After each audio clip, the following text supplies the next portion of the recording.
Belakangan, beredar sebuah video tentang ramalan Perang Dunia Ketiga yang akan terjadi pada bulan November 2023 kemarin. Menariknya, ramalan ini keluar dari sebuah AI atau sistem kecerdasan buatan bernama Alexa. Alexa sendiri merupakan asisten virtual berbasis AI yang dikembangkan oleh Amazon.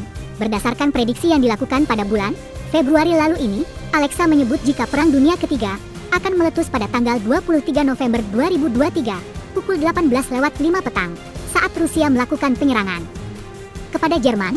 Beruntung ternyata, ramalan Alexa tersebut tidak benar-benar terjadi. Namun meski ramalan Alexa tersebut meleset, Perang Dunia Ketiga adalah sesuatu yang bisa terjadi kapan saja, apalagi jika kita melihat berita akhir-akhir ini yang menampilkan konflik yang sedang terjadi di beberapa wilayah dunia. Lalu jika Perang Dunia Ketiga benar-benar terjadi, kira-kira negara mana saja yang akan diuntungkan dan negara mana yang akan dirugikan?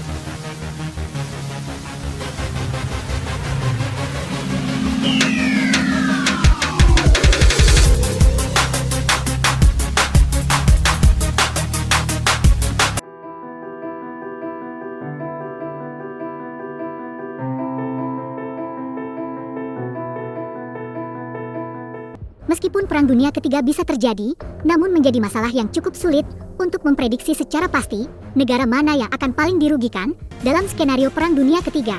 Karena perang semacam itu akan memiliki dampak yang kompleks dan merusak secara global. Yang pasti negara-negara yang paling dirugikan jika Perang Dunia Ketiga terjadi adalah negara-negara yang berada di pusat konflik. Negara-negara ini akan mengalami kerusakan fisik dan kerugian ekonomi yang sangat besar. Sebagai gambaran, jika Perang Dunia Ketiga benar-benar terjadi, maka dampak dari perang tersebut akan dirasakan oleh seluruh negara-negara di dunia, terutama dalam hal ekonomi. Perang yang terjadi akan memicu terjadinya krisis ekonomi. Ini adalah salah satu risiko yang akan dihadapi oleh sebagian besar negara-negara di dunia, baik yang terlibat secara langsung maupun yang tidak terlibat secara langsung. Efeknya sendiri mungkin akan bervariasi, antara tidak akan ada pihak yang diuntungkan secara keseluruhan. Semua pihak akan mengalami kerugian, baik dari segi fisik, moral maupun ekonomi. Namun ada beberapa pihak yang mungkin akan mendapatkan keuntungan secara jangka pendek dari Perang Dunia Ketiga. Pihak-pihak tersebut antara lain, yang pertama adalah industri militer. Seperti yang kita tahu, Perang Dunia akan meningkatkan permintaan akan senjata. Karenanya produsen senjata, teknologi militer, dan perusahaan-perusahaan yang terlibat dalam produksi peralatan militer mungkin melihat peningkatan dalam penjualan dan permintaan peralatan militer. Yang kedua adalah negara-negara netral atau yang tidak terlibat secara langsung dalam perang.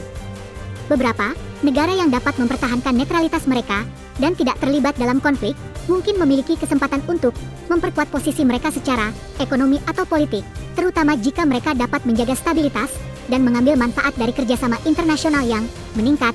Yang ketiga adalah negara-negara yang menguasai sumber daya alam atau kawasan strategis. Negara-negara yang memiliki kendali atau akses terhadap sumber daya alam penting atau kawasan strategis mungkin mendapat keuntungan dari kontrol yang lebih besar atas sumber daya tersebut.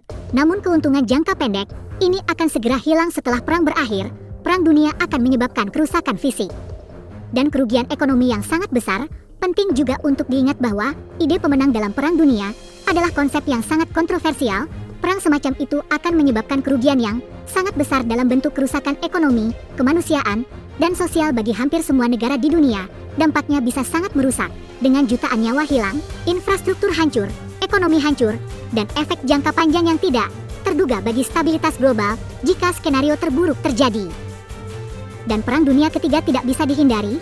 Kira-kira negara mana saja yang akan terlibat dalam perang tersebut?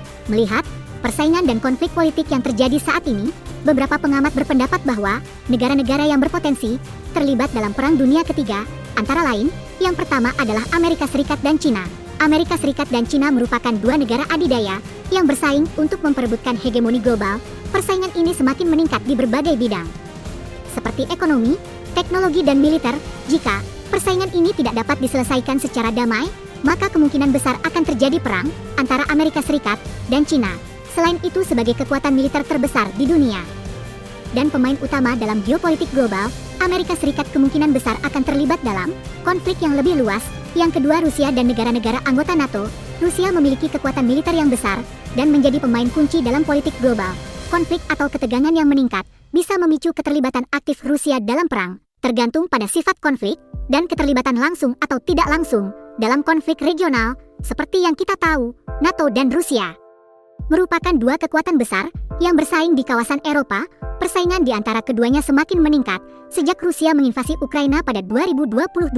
Yang ketiga, Korea Selatan dan Korea Utara. Seperti yang kita tahu bahwa hingga saat ini, kedua negara Korea tersebut, baik Korea Selatan maupun Korea Utara, mengklaim sebagai satu-satunya pemerintah yang sah di seluruh semenanjung Korea dan pulau-pulau di dekatnya. Ketegangan di antara keduanya sudah berlangsung sejak kedua negara ini mendeklarasikan kemerdekaannya, dan puncaknya terjadi pada Perang Korea 1950 hingga 1953. Meskipun saat ini tidak terjadi perang secara intens di antara kedua negara Korea tersebut, namun Perang Korea tidak pernah benar berakhir, sebab belum ada perjanjian perdamaian tertulis yang ditandatangani oleh kedua negara. Yang keempat adalah India dan Pakistan. Mirip dengan Korea Selatan dan Korea Utara, India dan Pakistan merupakan dua negara bertetangga yang memiliki konflik berkepanjangan yang dilatar belakangi oleh masalah perbatasan dan sengketa wilayah.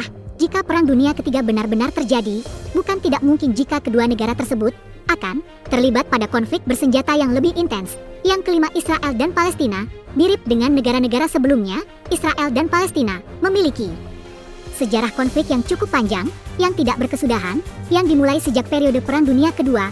Konflik yang terjadi di antara keduanya pun bahkan yang paling sering terjadi jika dibandingkan dengan negara-negara sebelumnya. Yang terbaru adalah konflik Israel-Palestina yang dimulai pada tanggal 7 Oktober lalu.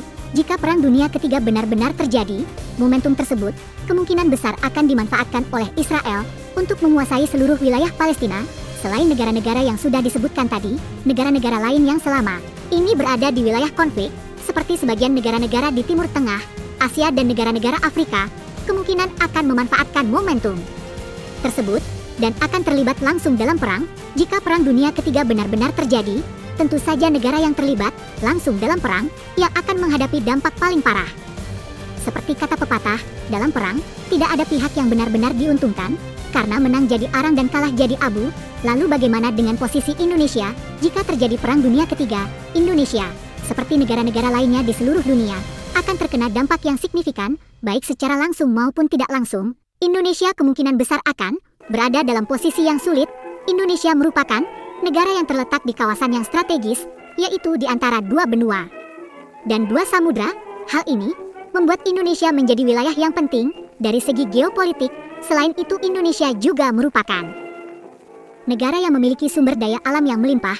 Hal ini membuat Indonesia menjadi sasaran yang menarik bagi negara-negara yang terlibat dalam perang. Sebagai negara besar di Asia Tenggara, Indonesia mungkin akan terkena dampak ketegangan regional yang terkait dengan konflik global. Perubahan dinamika keamanan di wilayah sekitarnya dapat mempengaruhi keamanan nasional Indonesia. Kemungkinan lainnya adalah Indonesia akan dihadapkan pada tekanan untuk memilih posisi dalam konflik global. Hal ini tentu akan mempengaruhi kebijakan luar negeri dan hubungannya dengan negara-negara lain yang terlibat. Kemungkinan lain yang bisa diambil oleh pemerintah Indonesia jika Perang Dunia Ketiga benar-benar terjadi, Indonesia dapat menjadi mediator atau penengah dalam konflik yang terjadi. Hal ini karena Indonesia merupakan negara yang memiliki hubungan yang baik dengan berbagai negara di dunia. Penting untuk dicatat bahwa Indonesia memiliki kepentingan dalam mempertahankan netralitas dan kestabilan di tingkat regional dan internasional. Indonesia juga memiliki tradisi diplomasi yang kuat dalam menjaga perdamaian dan mungkin akan berupaya untuk berperan sebagai mediator atau pihak yang mempromosikan dialog dalam upaya mencegah eskalasi konflik.